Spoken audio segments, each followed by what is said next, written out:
Hi, everybody, and welcome to the second night of our webinar series at Aurora Recovery Center.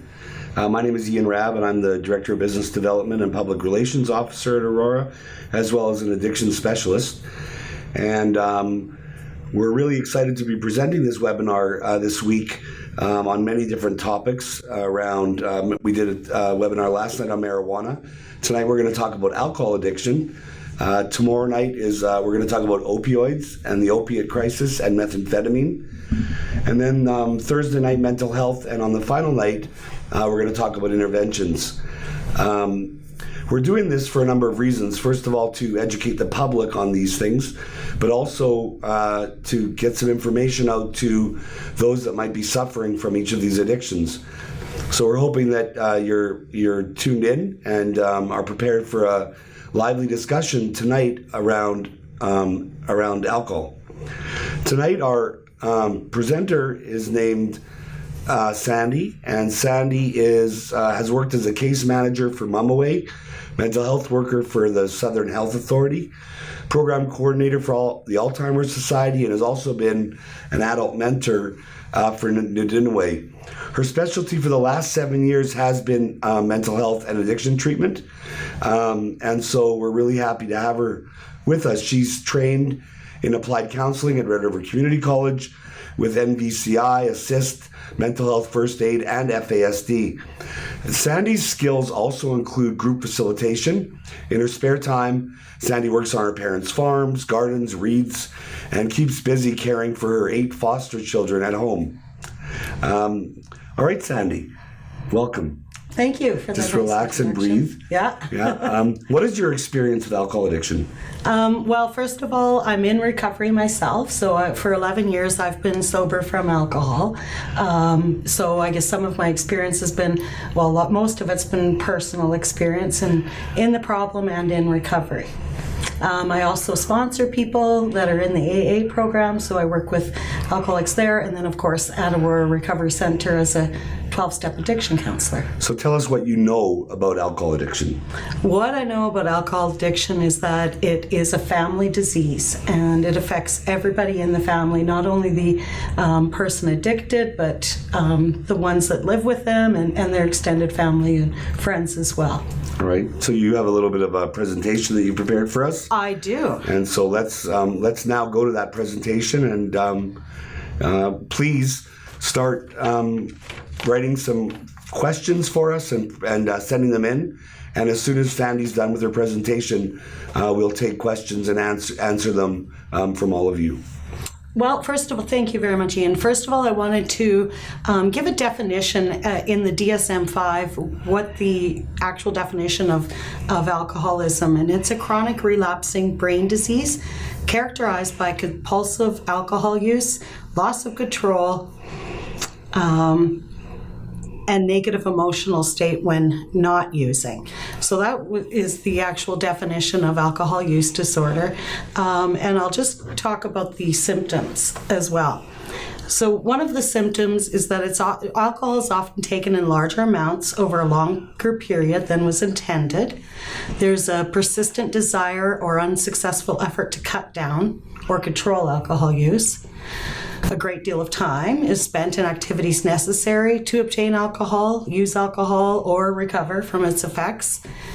Craving or a strong desire to use alcohol. The fifth symptom would be recurrent alcohol use, resulting in a failure to fulfill major role obligations at work, school, and home.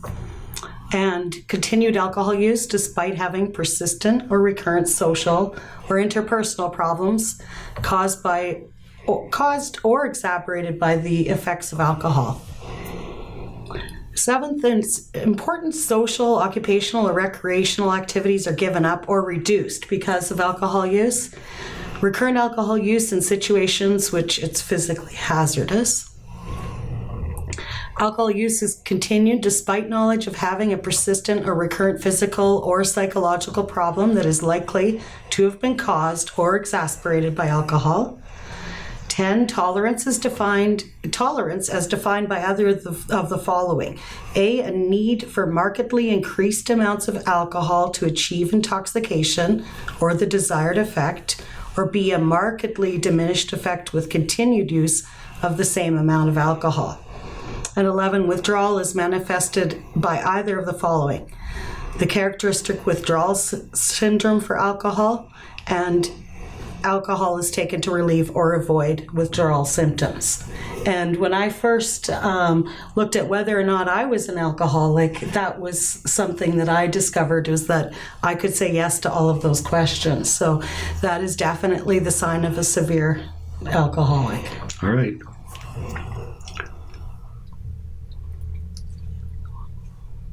Yeah. Go on. Okay, you continue. So the severity of alcohol use is measured by those factors there. So if it's considered to be mild if at least 2 of those symptoms are present. It's moderate if there's 4 to 5 symptoms, and severe if the presence of 6 or more symptoms. They can't see it, so you have to just describe them.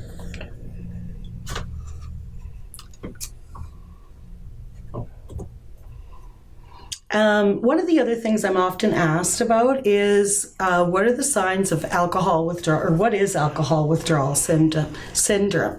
And luckily at Aurora, we have a really good detox center.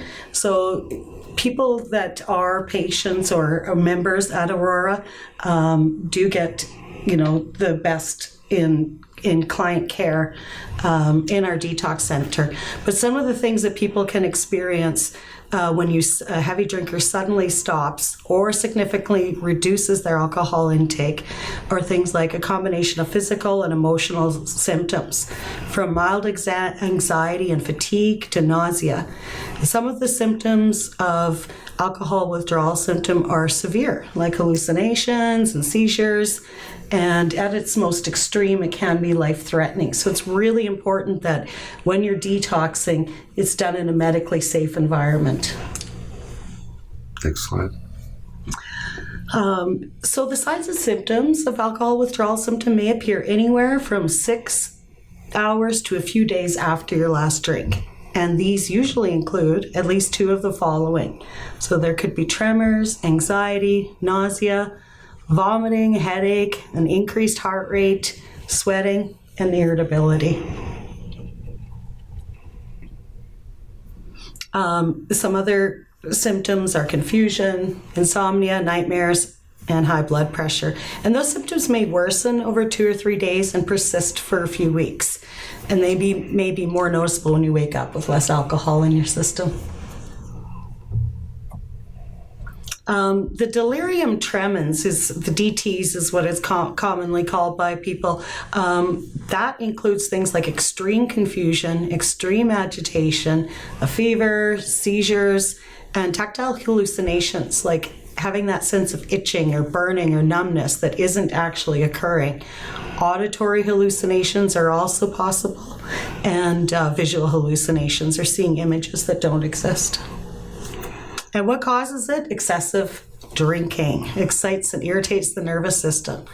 If you drink daily, your body becomes dependent on alcohol over time. And when this happens, your central nervous system can no longer adapt easily to the lack of alcohol. So if you suddenly stop drinking or significantly reduce the amount of alcohol you drink, it can cause AWS, alcohol withdrawal syndrome. And so the people who are at risk for it are people who are addicted to alcohol or drink heavily on a regular basis and cannot gradually cut down.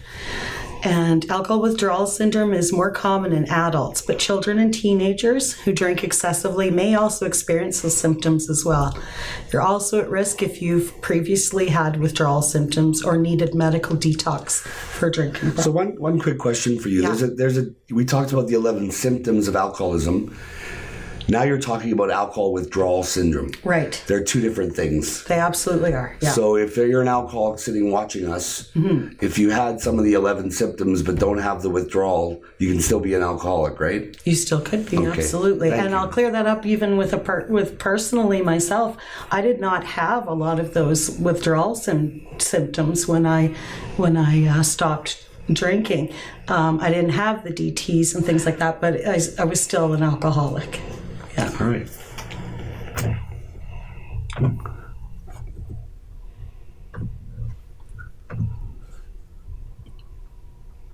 Medical treatment for alcohol withdrawal syndrome depends on how severe your symptoms are. So some people can actually be treated at home, but others may need the supervised care in a hospital setting to avoid, the potentially dangerous complications such as seizures. And the first goal of treatment is to keep you comfortable by managing your symptoms. Alcohol counseling is another important treatment goal, and your doctor will want you to stop drinking as quickly and safely as possible.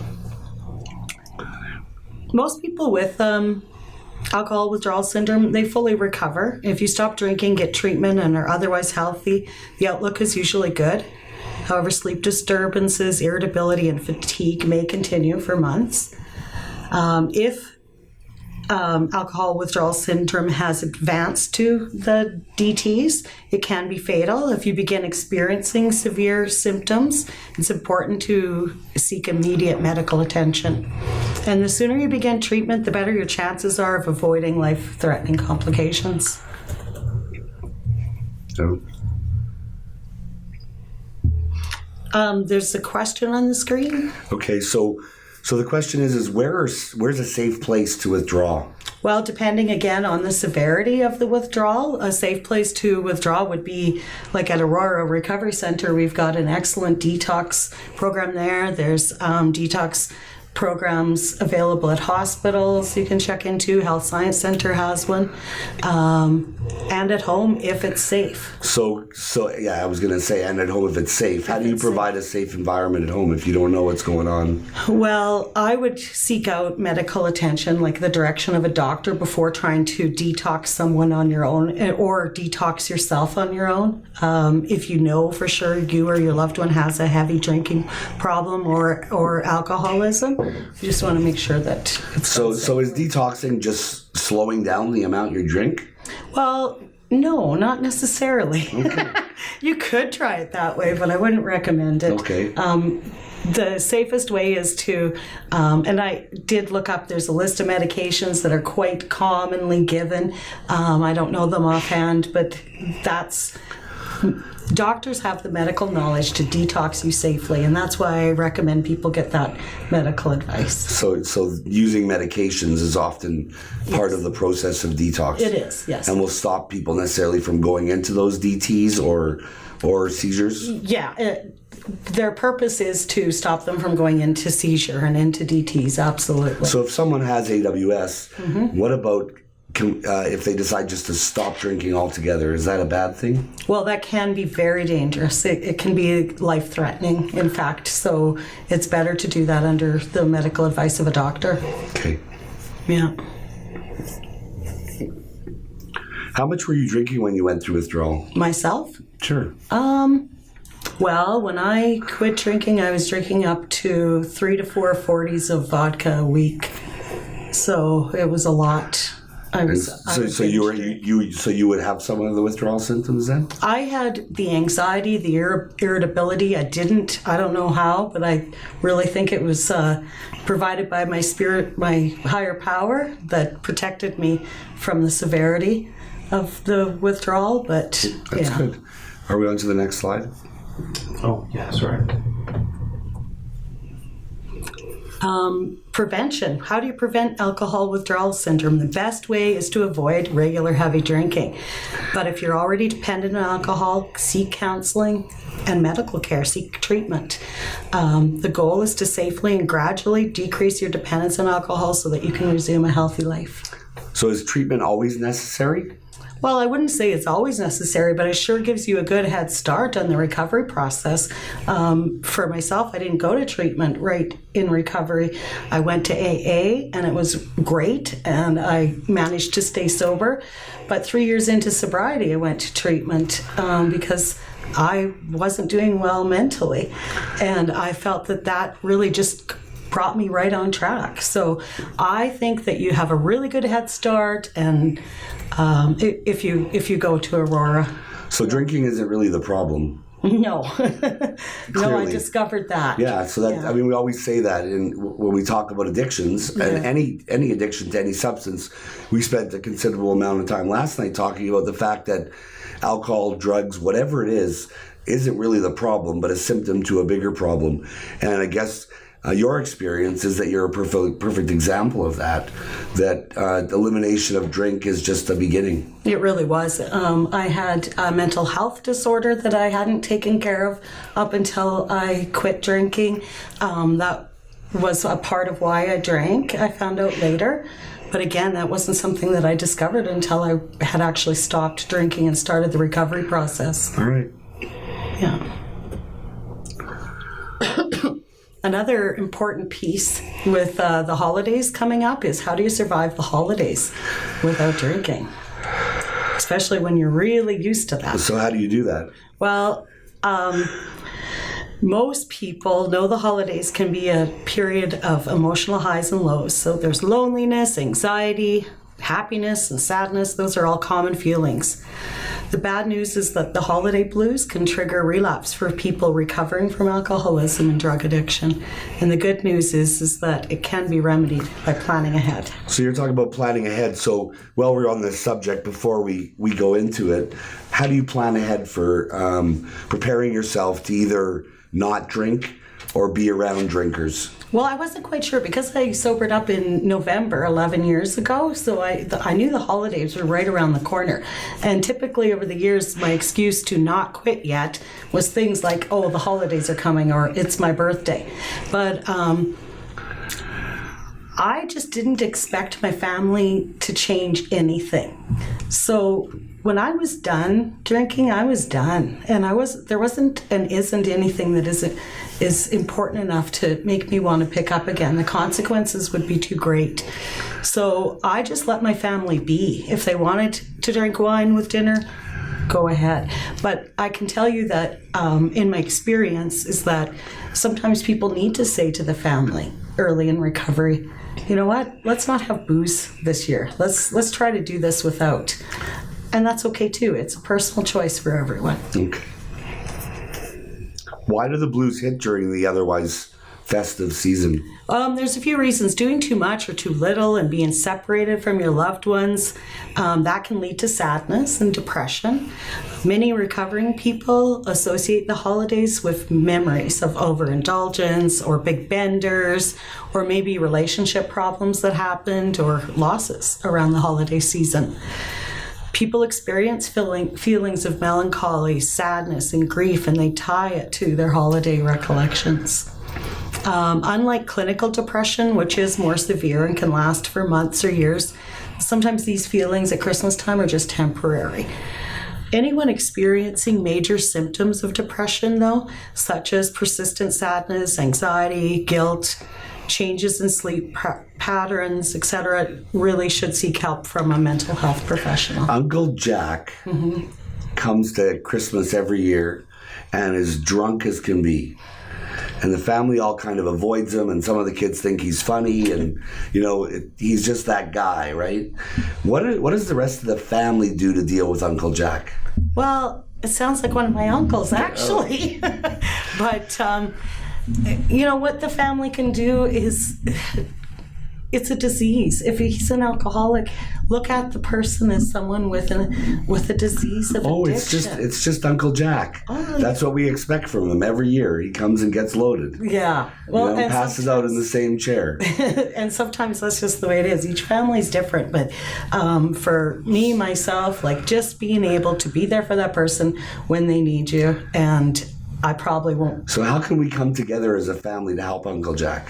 Well, it is a family disease. So part of the responsibility, I think, as a family member is to, if you really want to understand Uncle Jack, is to do something to help yourself. Personally, I go to Al-Anon. It's part of my recovery process, I discovered, and it's to help me with people in my family that have addictions. So I'm Uncle Jack's nephew, and I want to go to Uncle Jack because I'm just sick of him being drunk. And it always starts a fight. He gets mad, and then he wants to leave, and then we have to take his keys. It's a whole process. What do we do as family members that are just struggling with sitting by watching Uncle Jack do this every year? Well, it really depends on the motivation of the family member and what their motives are. And is it to help Uncle Jack? And if your motive is to help Uncle Jack, help yourself first. Go to counseling, go to family programming, go to Al-Anon. Look at what you can do. Look at what this disease of addiction does. Yeah. Maybe call and have an intervention for I was Uncle going to say, Jack. would an intervention help? An intervention is an awesome idea, but get an interventionist to help you with that. It isn't advisable for families to just hold interventions on their own without support. All right. Yeah. When it comes to the holidays, you can develop a pretty good holiday plan. And one of the things I'd like to mention is that good self-care is really vital. So slow down, take some quiet time, meditate, and pray. Don't overindulge. This is for the alcoholic. This is for the alcoholic in recovery. In recovery. In recovery. Okay. So this is ways to kind of like help you get through that holiday season if you're in recovery. Don't overindulge. So balance your diet. Go easy on the sweets. Try to exercise regularly. Don't try to do too much. Get lots of sleep and maintain your schedule. All right. What is the difference between alcoholism and drug addiction? Really not anything other than the drug of choice. Alcohol is a drug. So I look at it as the same. So last night we talked a little bit about, and I think it's prudent to speak of it again. Mm-hmm. If alcohol is not the problem and the symptom, what is the problem? And yesterday we were talking about how, feeling consciously separated or disconnected or not a part of, or like your skin doesn't fit, or you're a round square peg trying to fit in a round hole, that those are really the signs of alcohol, the early signs of alcoholism or addiction. And ultimately, when you turn to alcohol, what happens? Alcohol changes your perception so that you feel comfortable, connected, and part of. And ultimately, if you're an alcoholic, you'll drink too much because you want more of that feeling. Exactly. And ultimately, you're left alone again. Yeah. So in saying that, most people, do you think they turn to alcohol first before drugs? Is alcohol like a premeditator too, because it's legal and readily available? I would say probably from my experience in raising teenagers that marijuana is the first drug of choice that most people go to, especially if they have an addictive nature or a void to fill in their life. And alcohol would probably be really close second to that. In from what I've read. All right. Yeah, and then it is also a gateway into harder drugs. Of course. Yeah. And so what are some steps to stay sober during the holidays? Put things in perspective. Like the holidays are important, but they're not everything. So there's no need to stress. And the first step to staying sober is to realize that age-old phrase, this too shall pass. That's something we say in AA all the time. And that it's just another 24 hours. It's just another day, one day at a time. What's the difference between a craving and an obsession? Well, the obsession is the thought. That's what's in the mind and telling you. It's the lie telling you that you need to use. And the craving is when you actually take the first drink or use the drug and then it doesn't stop. That's the disease of more, I call it. So therefore, you're saying that the first drink is really the problem. The first drink is the problem because after that you have no. If you have the craving. If you have the craving. If the obsession is there, you aren't going to stop for anything. You're going to take that drink. How do I, this is a question that just came in. It says, how do I support my partner who's in recovery? And what is my role?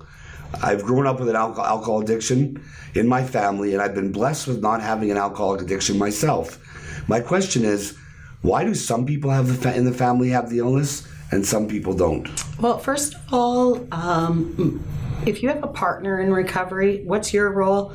It's a disease. That's the first thing to tell yourself. It is a disease. It's not a moral weakness. There are support groups out there. So if supporting them may be to go to Al-Anon, go to family counseling, and seek help for yourself first.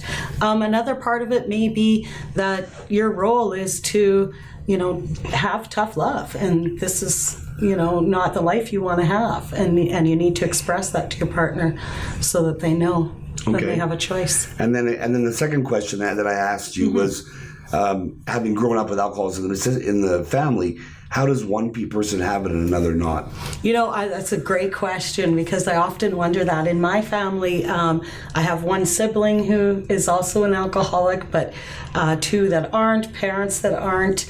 And it's like, how did this happen? Yeah. But there is a genetic component. There is alcoholism that goes deep back in the family roots, in my case and in most. It's also a bit of environmental factors. Maybe people are raised in that environment, so it just seems like the natural way to live. We often hear that that beyond the gene, that often there's a gene and there's usually some childhood trauma. Mm-hmm. Can you tell me about trauma and its connection to alcoholism? Childhood trauma or trauma of any sort is sometimes what I think or what I've read too is it triggers that genetic component. So the genetic component may have been there all along. It may not have arisen if there was no trauma in the person's past, but because of trauma, it was triggered. All right. Yeah. Do you have some more to share with us? Is there another slide? Mm-hmm. So another step to staying sober during the holidays is to have a plan. So prepare yourself for any situation and what you would do if it happened. So how to turn down a drink should also be in your arsenal. And one of the things that was in mine early in recovery, because I didn't want to say, I can't drink, I'm an alcoholic. And I wasn't comfortable telling everyone that I was in recovery. So one of the things I would say is, well, I'm taking penicillin right now, so I can't drink alcohol. Or I'm on a cleanse right now, so. One of the things I find, because I'm also 16 and a half years clean and sober, obviously, I find you go to a party and everybody asks you, where's your drink? Yes. Yeah. So what I've done over the last number of years is I bring ginger ale and I put it in a beer glass. Oh, yeah. That's a good idea. And no one asks me if I want a drink or just tomato juice. Yeah. So that's one of the other things. If you're struggling and you want to be somewhere and you don't want people to ask you all the time, exactly, have a drink in your hand. But of course I drink ginger ale alcoholically. Yeah. So I need lots of ginger ale. Yeah, of course. And another part of your plan, especially early in recovery, is to have an escape plan. So if you're at if you're at an outing where there is drinking, you can always have an escape plan. Like, my daughter called, I have to go. So pre-plan an escape plan. Pre-plan it, yeah, okay. Definitely. Awesome. Another step is to put your sobriety first, put your recovery first. So it's not selfish to do that.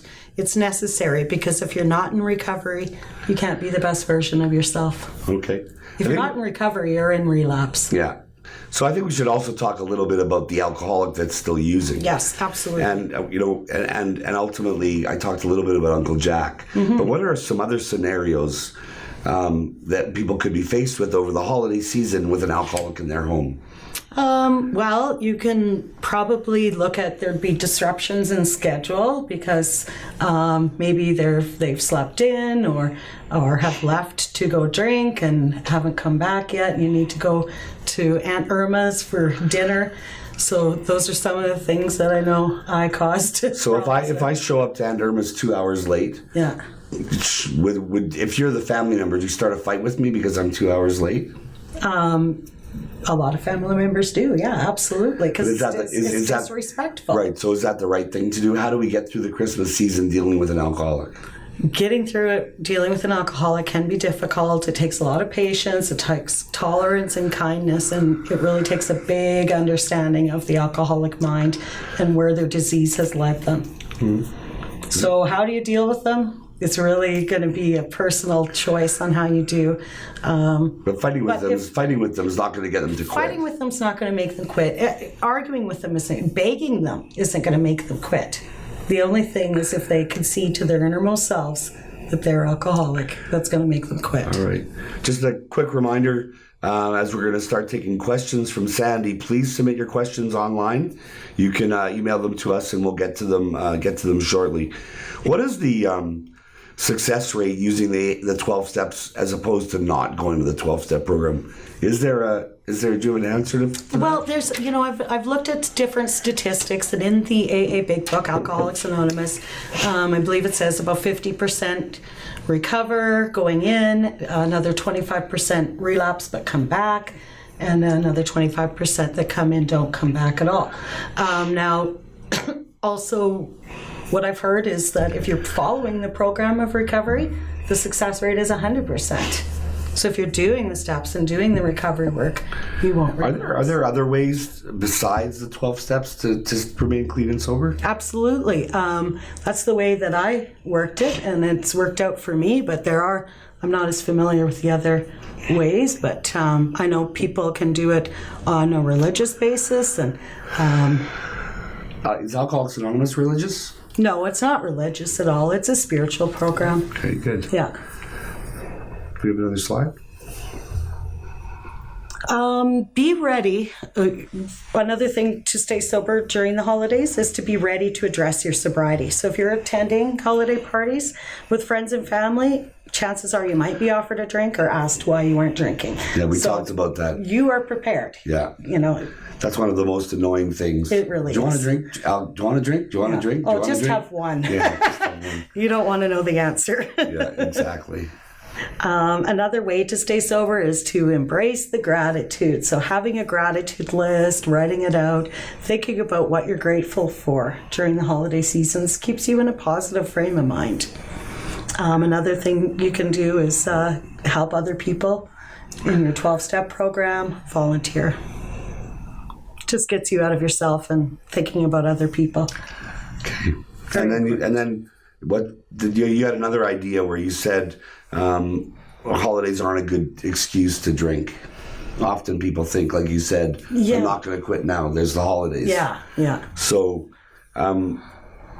so then what are other suggestions? Well, do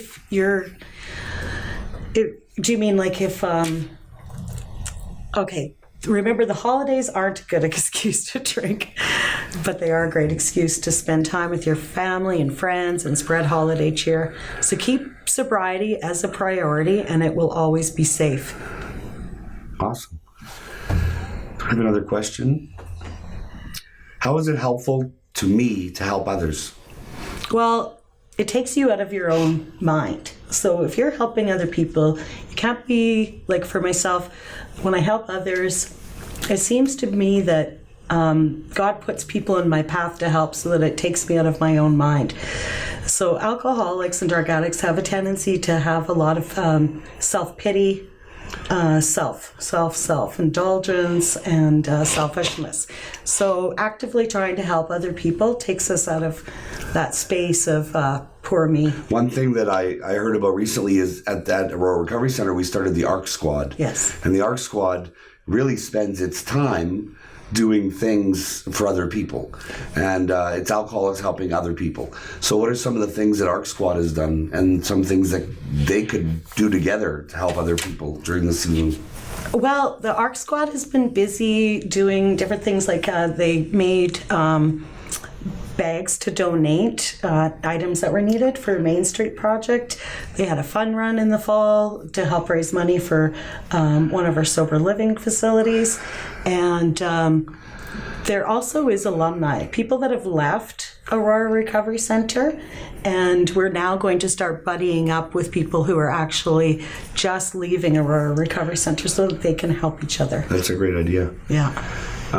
What is advised after residential treatment? It's different for everybody. Some people, it's really advisable for them to go to a sober living facility. They appreciate the structure. Maybe they need the direction to go to meetings on a regular basis. And it's a safe, sober place to live.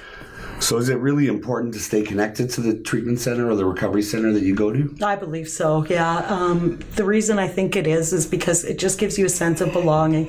As addicts and alcoholics, we crave to belong to something, to someone. Yeah. After we've lost our best friend of alcohol or drugs, we still need that sense of belonging. So after recovery, continuing care probably is a really important aspect of recovering your life. Right, it is. And at Aurora Recovery Center, we have a continuing care program, and it is for life. And I actually happen to host it now. So on Wednesday evenings, we have our continuing care. And That's great. You have it's great to connect with everyone. And you have good participation. We really do. That's really absolutely. awesome. How do you help someone who uses alcohol to cope with social anxiety, or someone who refuses to take medications for anxiety or depression, and his or her only friends drink alcohol excessively? So this person binges for 4 or 5 days at a time, and then he thinks he or she can quit on his own. However, has no other hobbies at all. Right. Yeah. First of all, helping someone cope with who has social anxiety disorder, Excuse me. that's someone that would probably need to look at counseling and just some behavior therapy on how to go into situations and learn over a period of time how to do that and their coping skills. Someone that refuses to take their medication for their anxiety or their mental health disorder is actually quite common, and I've been guilty of it myself, and is something to just gently remind people, like, this is good for you. Well, people, if they're not taking their medication, will they often substitute alcohol for medication? They absolutely could. I can't sleep unless I have a couple shots before bed. Yeah, absolutely. And people do use alcohol and drugs to help them sleep and to cope and for their anxiety and their depression. Yeah. All right. If someone's binging for 4 or 5 days at a time, and I've run across this with different people I sponsor, binging is still excessive drinking, and it's still excessive, and it's still alcoholism. All it is if you take that one drink and you can't stop. If you use that one time and you can't stop. So I have 10 of the 11 symptoms, but I only drink Saturday nights with my friends, and I get really drunk on Saturday night. And could I be still considered an alcoholic? Absolutely, you could still be considered an alcoholic. Why is that?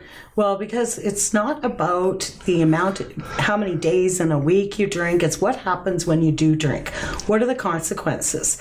And if you don't know what the consequences are going to be after you take one drink, then you probably have a problem with alcohol. Yeah. Yeah. I was going to ask you another question, or similar. So an alcoholic can be someone who drinks once, and an alcoholic can be someone that drinks once a week, and someone that drinks every day. Absolutely. Now, what's a blackout? A blackout? I want to just tell you something. Yeah. When I got to recovery, I didn't get here. I started with alcohol in my early years, and went back to alcohol in my late years. But they were talking about blackouts, and I didn't even know what that was. In recovery, I'm like, I blacked out. I'm like, blacked out? I was awake all the time. So what is a blackout, and what does that look like? And people think blackouts are when people pass out. Blackouts are when people are awake and don't know what they're doing. Absolutely, yeah. And I did experience blackouts myself, and there's two kinds of blackouts. There's the kind where you can, the next day people mention a few things and you can vaguely recollect what happened the night before, but not completely. And then the other more severe type of blackout, sorry I don't know the medical name, is where you can actually black out and not remember long periods of time, which could even be days or weeks. And it's been,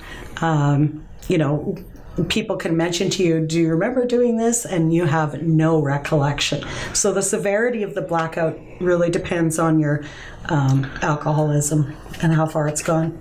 All right. So once again, we're getting close to the end. We have about 20 minutes left.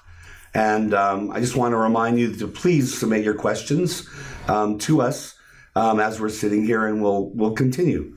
Recommendations on how a spouse... here's a question. Recommendations on how a spouse who has left the relationship to cope with the guilt of leaving the alcoholic knowing there will be a relapse. Right. And when people run into this all the time, unfortunately, if you have a loved one that's in the problem and you, for your own sanity and your own safety, a lot of times you need to leave. it is hard knowing that because you still love the person, but you can't live with the behavior of the disease. Get support. Make sure you have a support system in place before you leave, even, and utilize it. How often do people relapse?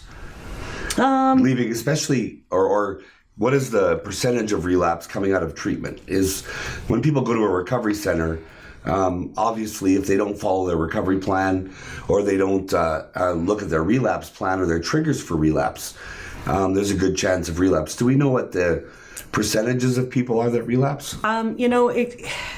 I've read different statistics, but I think the most reliable one I read was about 50% will relapse. I've read that up to 90% relapse, but that's people without a recovery plan. At Aurora, we equip people with getting the steps started already and with a really solid recovery plan before they leave. So. And are there usually co-occurring mental health issues when you're dealing with an alcoholic? Yeah, most of the time. It's actually about 40% of the time. If you have alcoholism, you'll also have a mental health disorder and vice versa. We have a question from someone that said, I'm getting addiction support in online groups. Is that enough? Well, it certainly can be.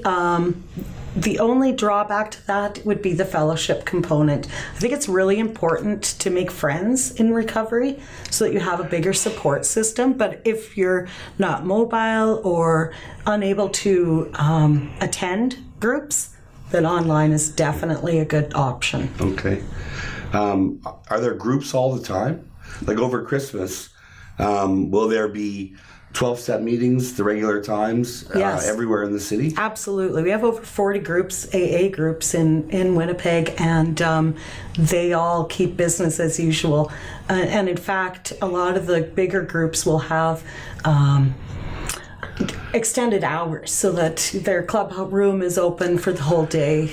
So that newly recovered person that's having trouble at their Christmas party, their family party, can say, hey, I got to go to meet my support group for a while. Absolutely. And they can actually find a AA group that's open pretty much all day, every day during this holiday time of the year. That's great. Yeah.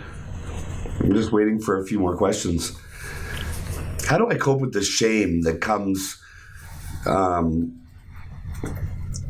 after a public alcohol display? Like if I'm out in public and I act completely crazy, is there shame associated with that, or do you just drink more? Well, there is a lot of shame, and I call it toxic shame because after particularly bad bender, people will go into, well, what did I do?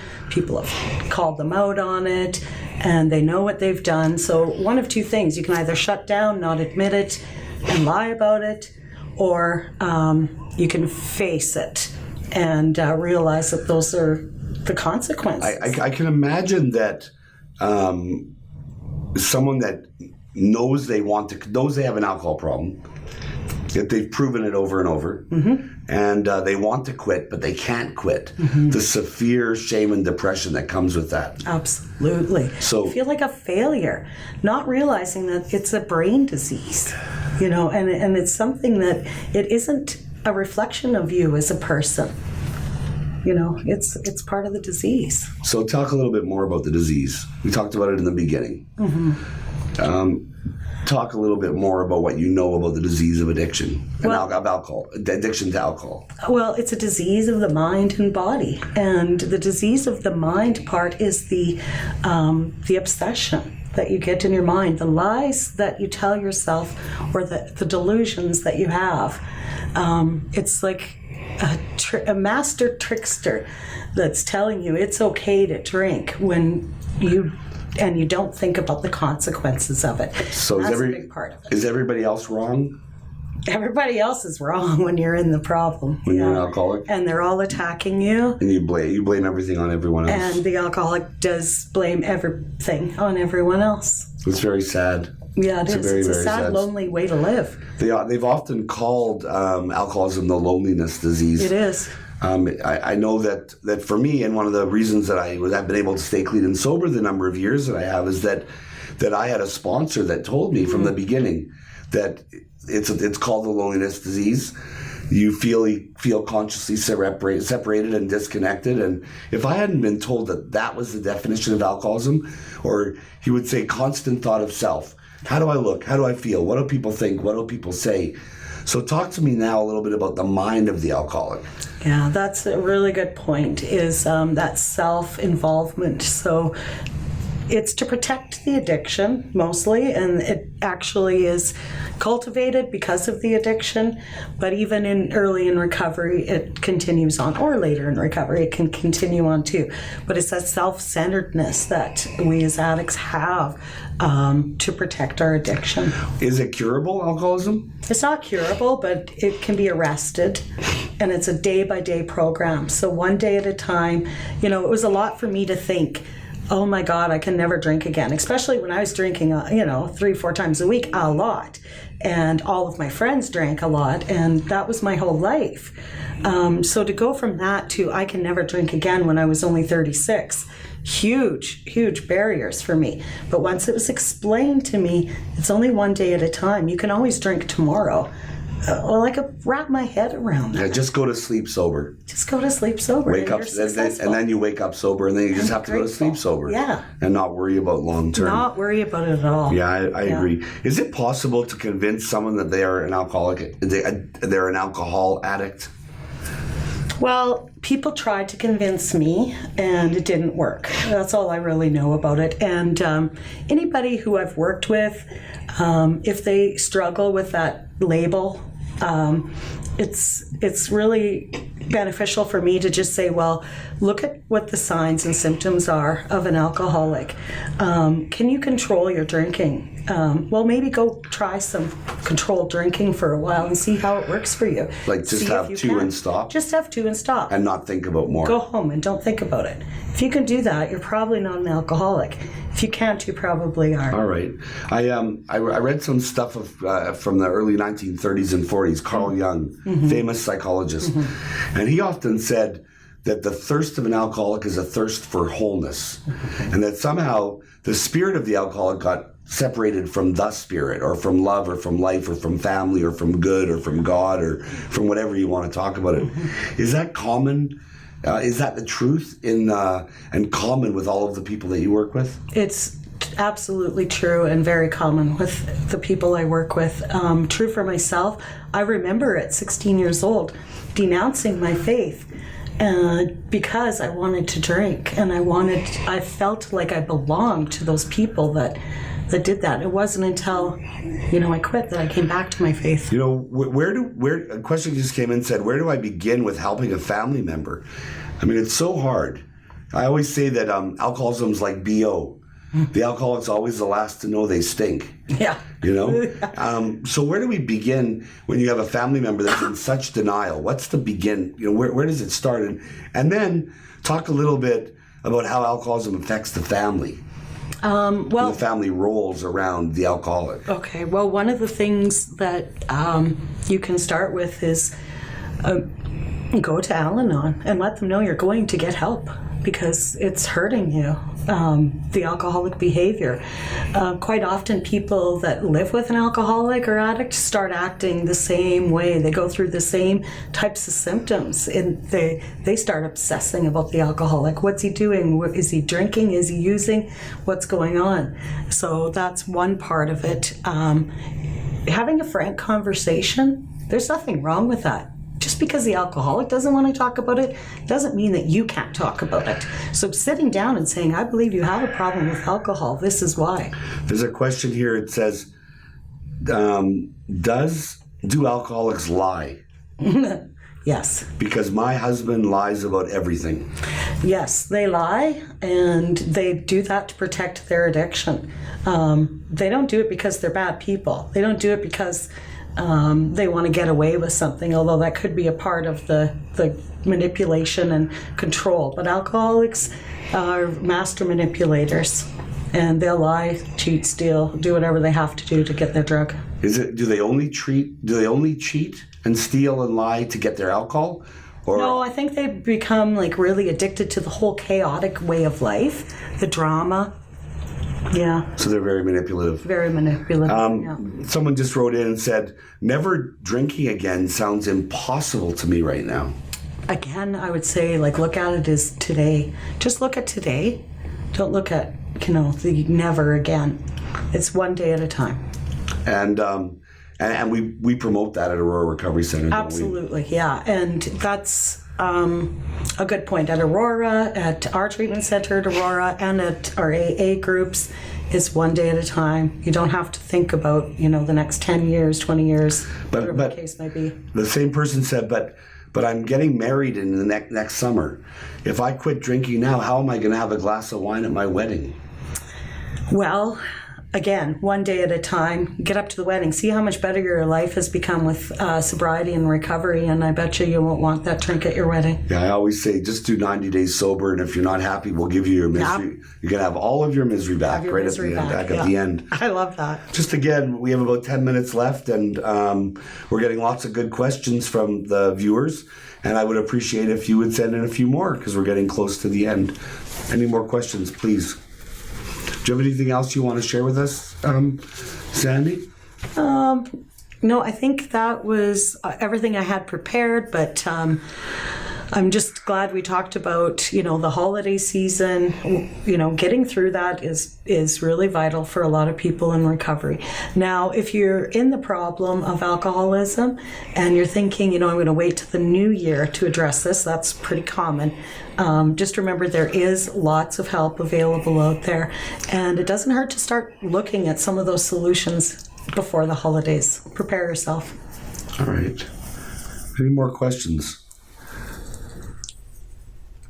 We also at Aurora Recovery Center have our counseling. Our counseling is an outpatient clinic on Scurfield Road. And there's we're available for one-on-one counseling and some significant programs also that are not inpatient program in member programs. In member programs. At Aurora Recovery, we're very member centric. So we build independent treatment plans for clients. Do you want to talk about a little bit about independent treatment plans for someone struggling with alcohol addiction? Absolutely. At Aurora, we've got, kind of a mainstream program, but there's people that don't, they don't quite fit it, maybe because of a mental health disorder, or maybe they've tried different things in the past, it doesn't work for them. So we do look at individualized treatment plans for people. It may be that they get more one-on-one counseling rather than group time. It just depends. So my another question just came in. My spouse decided to stop drinking hard liquor, and now they're just drinking wine, and they think that's better. Is there a difference? No, there's not a difference. I switched to beer, to wine, to hard liquor, and back to beer. It doesn't really make a difference because it's once you start drinking, it's whether or not you can actually control. So if they're having a whole bottle of wine, there might be a problem. There would be, I would say. Is it true that a glass of wine a day is healthy? Yeah, I've heard that. If you can manage to have only one glass of wine, I've heard that it helps the heart. So I just never could do one glass. So alcoholics can't have one glass of wine? No, they can't. They can't drink again. Abstinence is the best plan of recovery. And talk a little bit about abstinence. Well, abstinence means like completely not having any alcohol ever, or drugs, or whatever the case may be. Oh, here's another question. I sometimes bake with alcohol. If I have an alcoholic husband, is it okay to bake with alcohol? Oh, that's a good question. I stayed away from using alcohol in my cooking just because I really wanted to be 100% abstinent. But alcohol cooks off, so there isn't actually any alcohol in the product after you cook it. Someone just said that he wants to go abstinent. He wants to quit drinking, but his partner doesn't want to do it with him.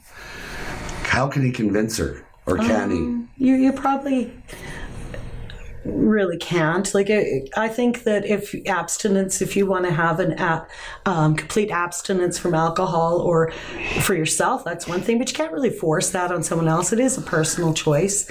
So you just have to look at whether or not, maybe their alcohol isn't a problem. So you got to accept the fact that that's the way it is. Yeah. So our message to you tonight is really to get help before it's too late. And we're available. We're available at Aurora Recovery Center. We're doing these webinars every night this week to basically inform the public, as well as share with those people in recovery and out of recovery some struggles they might have during the holidays. Tomorrow's topic is mental health. And we're going to be mental health and addictions, and we're going to cover that in depth. We know now that co-occurring disorders around those people addicted to drugs and alcohol are rampant, and ultimately we got to look at each person individually to see what came first, the chicken or the egg, the addiction or the mental health issue. Please get online and share with share with other people our email address, our web address, so that you can register for tomorrow's topic. Thursday, we'll be talking about opiates and methamphetamine abuse, which are really important. You can register for both of those seminars tomorrow and Thursday at aurorarecoverycenter.com. And then on Friday, we're going to talk about interventions, both interventions that you are done like the TV show Intervention with an interventionist in the room, and those times when families can intervene and have a successful intervention without an outsider. Again, you can register at aurorarecoverycenter.com, and we look forward to your participation in the next 3 nights.